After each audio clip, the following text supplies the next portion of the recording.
Hi guys! Ayan, for today's video, nandito tayo ngayon sa Basilica Minor del Santo Niño Church dito sa Cebu City. Nagpunta ako dito, of course, para magdasal at para na rin magpasalamat sa mga blessings na dumating sa akin at sa buong family. Mabilis lang puntahan ito dito kasi nasa city center lang din siya located. Ayan, nag-grab lang ako papunta dito. Alam nyo ba guys na every time pumupunta ako dito, marami akong nakikita na mga foreigner, iba't ibang lahi na nagvi-visit dito sa church, pati na rin doon sa Magellan's Cross kasi isa na rin itong tourist spot dito sa Cebu City. Alam nyo ba guys na nung una kong punta dito or yung first time ko na pagpunta dito, nire-renovate pa itong church sa may labas. So ngayon okay na siya. At para sa akin, isa ito sa mga church na napuntahan ko na sobrang gandang-ganda ako. Ayan, dito guys, palapit na ako sa may altar kasi gusto kong makita ng malapitan yung harapan ng ng simbahan kung saan that time walang misa, kaya po pwedeng pumunta sa may front. Ayan, umikot lang ako dyan guys kasi kakatapos ko lang dyan mag-pray.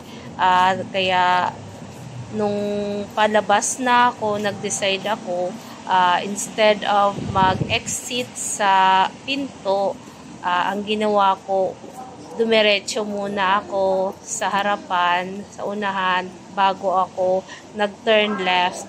Then, doon ako nag-exit sa unang pinto. So, yan guys. As you can see, maraming mga tao na nag-visit dito sa church na ito. Ayan. Kasi well-known ito dito sa Cebu.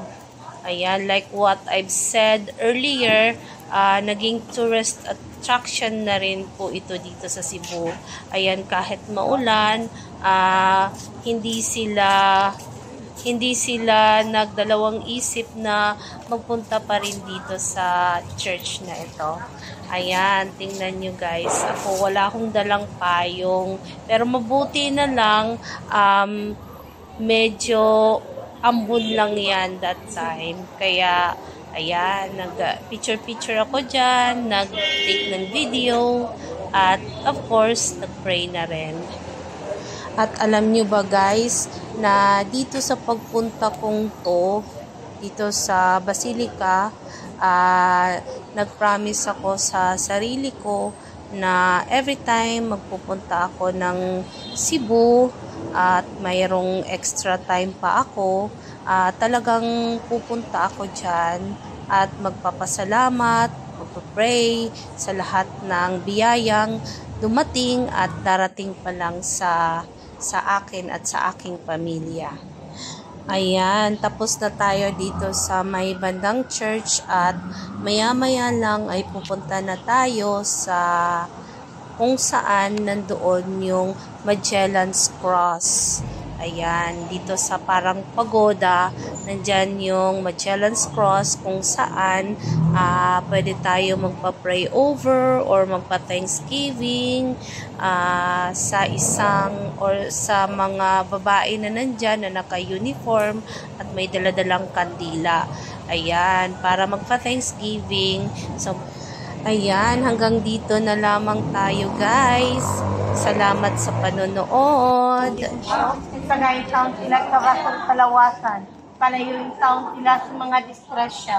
Paklaping taon sila sa imong mga kapa. Na imong silang pangbanan.